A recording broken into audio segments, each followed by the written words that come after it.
안녕하십니까? 러빙타임 새벽을 여는 예수 묵상 시간입니다. 오늘의 예수 묵상 범위는 고린도전서 15장 35절로 49절까지의 말씀입니다. 오늘도 이 말씀 속에서 하루를 살아가는 데 필요한 영적인 힘을 얻게 되기를 간절히 소원합니다. 먼저 본문 말씀을 읽도록 하겠습니다. 누가 묻기를 죽은 자들이 어떻게 다시 살아나며 어떠한 몸으로 오느냐 하리니, 어리석은 자여, 내가 뿌리는 씨가 죽지 않으면 살아나지 못하겠고, 또 내가 뿌리는 것은 장래 형체를 뿌리는 것이 아니요 다만 밀이나 다른 것의 알맹이 뿐이로되, 하나님이 그 뜻대로 그에게 형체를 주시되 각 종자에게 그 형체를 주시느니라. 육체는 다 같은 육체가 아니니, 하나는 사람의 육체요, 하나는 짐승의 육체요, 하나는 새의 육체요, 하나는 물고기의 육체라. 하늘에 속한 형체도 있고 땅에 속한 형체도 있으나, 하늘에 속한 것의 영광이 따로 있고 땅에 속한 것의 영광이 따로 있으니, 해의 영광이 다르고 달의 영광이 다르며 별의 영광도 다른데 별과 별의 영광이 다르도다. 죽은 자의 부활도 그와 같으니, 썩을 것으로 심고 썩지 아니할 것으로 다시 살아나며, 욕된 것으로 심고 영광스러운 것으로 다시 살아나며, 약한 것으로 심고 강한 것으로 다시 살아나며, 육의 몸으로 심고 신령한 몸으로 다시 살아나나니, 육의 몸이 있은즉 또 영의 몸도 있느니라. 기록된 바, 첫사람 아담은 생명이 되었다 함과 같이 마지막 아담은 살려주는 영이 되었나니, 그러나 먼저는 신령한 사람이 아니요 육의 사람이요 그 다음에 신령한 사람이니라. 첫사람은 땅에서 났으니 흙에 속한 자이거니와 둘째 사람은 하늘에서 나셨느니라. 무릇 흙에 속한 자들은 저 흙에 속한 자와 같고, 무릇 하늘에 속한 자들은 저 하늘에 속한 이와 같으니, 우리가 흙에 속한 자의 형상을 입은 것 같이 또한 하늘에 속한 이의 형상을 입으리라. 말씀 줄거리입니다. 바울은 부활과 관련해 씨와 동물의 몸, 천체의 다양성을 들어 부활의 가능성과 부활체의 변화를 말합니다.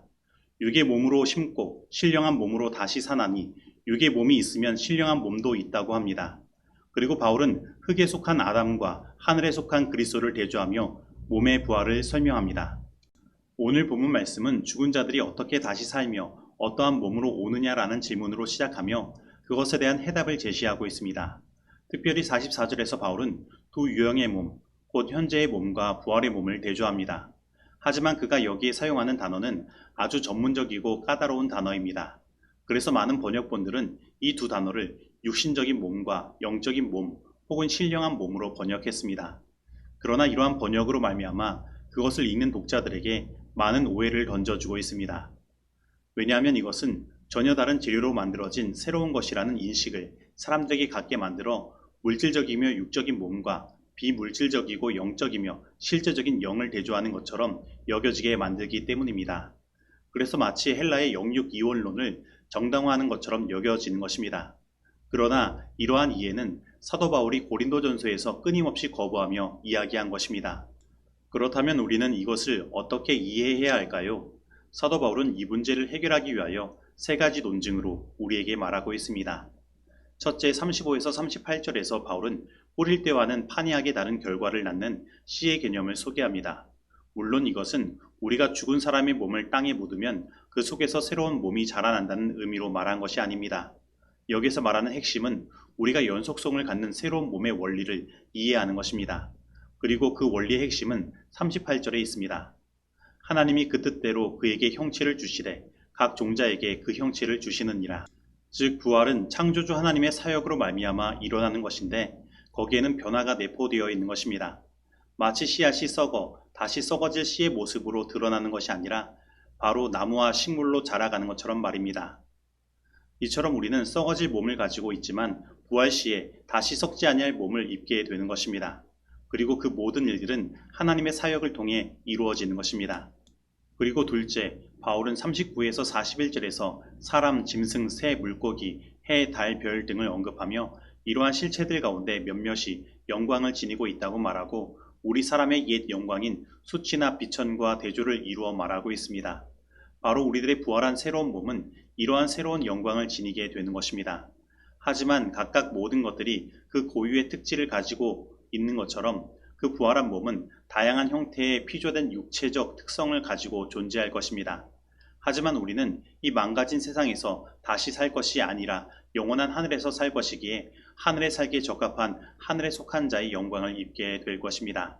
그런데 생각해보면 사도 바울은 지금 해, 달, 별, 그리고 씨앗을 안에 품고 있는 나무와 식물을 창세기 1장에서 빌려와 이야기하고 있음을 우리는 알 수 있습니다. 즉, 지금 사도 바울은 하나님께서 하시는 새 창조를 이야기하고 있는 것입니다. 하나님께서 처음 창조하신 모든 것들은 완전하였습니다. 그러나 인간의 범죄함으로 말미암아 그 모든 하나님의 완전하며 아름다운 것들은 망가졌고 쇠락과 해체됨을 경험하게 된 것입니다. 곧 죽음이 이르러 온 것입니다. 그러나 이러한 죽음으로 망가진 모든 것들을 하나님은 다시 창조하시는 것입니다. 인간은 다시 하나님의 영광의 형상을 입고 하나님의 창조의 능력으로 부활하는 것입니다. 즉, 인간은 다시 하나님의 영광의 빛을 반사하게 되는 것입니다. 그러므로 부활은 우리 인간이 가진 그 본래의 모습, 그 창조된 그 완전한 모습을 회복하는 것입니다. 전혀 다른 형태의 모습으로 전혀 다른 존재가 되는 것이 부활이 아닙니다. 우리는 다시 육체를 가지고 하나님께서 주시는 그 생명의 기운을 통해 살아가는 생명으로서 살아가게 되는 것입니다. 그리고 마지막 셋째, 바울은 42에서 49절 말씀에서 현재의 몸과 미래의 몸, 곧 부활의 몸 사이에 궁극적인 대조를 말하고 있습니다. 죽은 자는 썩을 몸이 다시 썩지 아니할 몸으로 다시 부활하게 될 것입니다. 즉 부활한 자는 다시는 질병과 부식과 소멸되는 일들을 경험하지 않는 것입니다. 그리고 이 땅에서 우리는 죄로 인하여 욕됨, 곧 수치를 당하였지만 부활의 때에는 그 수치를 찾아볼 수 없는 영광을 입게 되는 것입니다. 그리고 부활의 때에는 우리의 약함, 곧 무력함과 허약과 질병 등이 사라지고 오직 하나님께서 주시는 강함만이 있을 것입니다. 그리고 죽으면 이 고기 덩어리밖에 되지 않는 이 육의 몸이 부활 시에는 다시 하나님의 생기가 깃들고 영이 깃드는 신령한 몸이 될 것입니다. 그리고 이 육의 몸은 첫사람 아담으로부터 얻었지만 우리의 부활의 몸은 그리스도로 말미암아 얻게 될 것이며 첫사람 아담은 흙으로부터 나서 흙에 속한 자로서 생령이 되었지만 마지막 아담이신 예수님은 하늘에 속한 자로서 우리에게 생명을 주시는 살려주는 영이신 것입니다. 그래서 흙에 속한 자로서 살아가는 모든 아담의 후손들은 그 타락한 본성을 함께 받아 연약하여 죽을 수밖에 없지만 예수 그리스도를 통하여 하늘에 속한 자로서 부활의 약속을 받은 우리들은 하늘에 속한 자이신 그리스도의 영광과 형체와 같이 변화될 것입니다. 그러므로 하나님께서 우리를 구원하시는 궁극적인 목적은 우리에게 그리스도와 같은 영광과 형체를 갖게 만드는 것입니다. 그리고 바로 그 모습이 영생을 얻은 자의 모습인 것입니다. 그런데 이러한 모습은 단지 부활 시에만 얻어지는 것이 아닙니다. 우리는 예수 그리스도를 통하여 성령의 능력으로 성화되어 그리스도를 닮은 존재, 그래서 서로 사랑으로 하나가 될 수 있는 것입니다. 그리고 그러한 모습을 시편 133편은 다음과 같이 묘사하고 있습니다. 보라, 형제가 연합하여 동거함이 어찌 그리 선하고 아름다운고, 머리에 있는 보배로운 기름이 수염 곧 아론의 수염에 흘러서 그의 옷깃까지 내림 같고 헐몬의 이슬이 시온의 산들에 내림 같도다. 거기서 여호와께서 복을 명령하셨나니 곧 영생이로다. 그래서 우리는 여기에서 이러한 생각을 할 수 있습니다. 우리가 예수 그리스도를 믿는 목적, 그래서 구원을 얻는 궁극적인 목적은 우리가 서로 사랑으로 하나 되는 것이며 우리의 모든 관계의 회복에 있다는 것입니다. 그리고 성령의 충만함은 어떤 기막힌 기적의 역사로 나타나는 것이 아니라 그 목적이 우리가 서로 하나 되게 만드는 것이라는 것입니다. 그리고 기적은 우리가 서로 하나 되게 만드는 일에 필요할 때 하나님께서 주시는 역사인 것입니다. 그리고 우리가 예수 그리스도를 통하여 구원을 얻어 바로 이러한 목적을 가지고 하늘에 속한 자로서 살아갈 때 우리 하나님께서는 우리가 죽음을 경험하더라도 썩지 아니할 몸으로 다시 부활시켜 주시는 것입니다. 그리고 그렇지 못하다면 우리는 요한복음 5장 29절에서 말하는 바와 같이 영생의 부활이 아니라 심판의 부활로 나오게 될 것입니다. 그러므로 오늘 이 시간 예수 그리스도를 통하여 하늘에 속한 자로서 하나님께서 우리를 구원하시는 궁극적인 목적, 곧 우리가 서로 하나가 되는 일들을 우리 모두가 경험하게 되기를 간절히 소원합니다. 그리스도의 품성을 간직할 때 우리는 하나님의 사업을 함께 해나갈 수 있다. 우리 안에 계신 그리스도께서는 우리 형제들 안에 계신 그리스도와 만나실 것이다. 그리고 성령께서는 우리가 하나님의 자녀라는 사실을 세상에 보여주는 마음과 행동의 연합을 주실 것이다. 주께서 우리를 자아에 대하여 죽고 거듭나게 하시고 그리스도께서 우리 안에 거하셔서 우리를 거룩하게 지켜줄 하나의 활동적인 산원칙, 하나의 능력이 되어 주시기를 바란다. 연합을 위하여 열렬하게 노력하라. 그것을 위하여 기도하고 그것을 위하여 일하라. 그것은 영적인 건강, 고상한 사상, 고결한 품성, 하늘에 속한 마음을 가져다 주고 이기심과 악한 추측을 극복할 수 있게 해주고 그대들을 사랑하사 자신을 주신 분으로 말미암아 넉넉히 이기게 하실 것이다. 자아를 십자가에 못 박으라. 다른 사람들을 그대 자신보다 더 낮게 여기라. 그리하면 그대들이 그리스도와 하나가 될 것이다. 교회 증언 9권 188페이지의 말씀입니다. 이제 적용하는 시간입니다. 오늘 나는 하나님의 창조의 능력으로 우리가 다시 영원히 썩지 아니할 몸으로 부활하게 될 것을 믿고 있습니까? 오늘 나는 여전히 이 땅의 흙에 속한 자로서 썩어가는 냄새를 풍기는 자로 살아가고 있습니까? 아니면 예수 그리스도를 통하여 하늘에 속한 자로서 그리스도의 품성을 드러내는 아름다운 향기를 드러내는 삶을 살아가고 있습니까?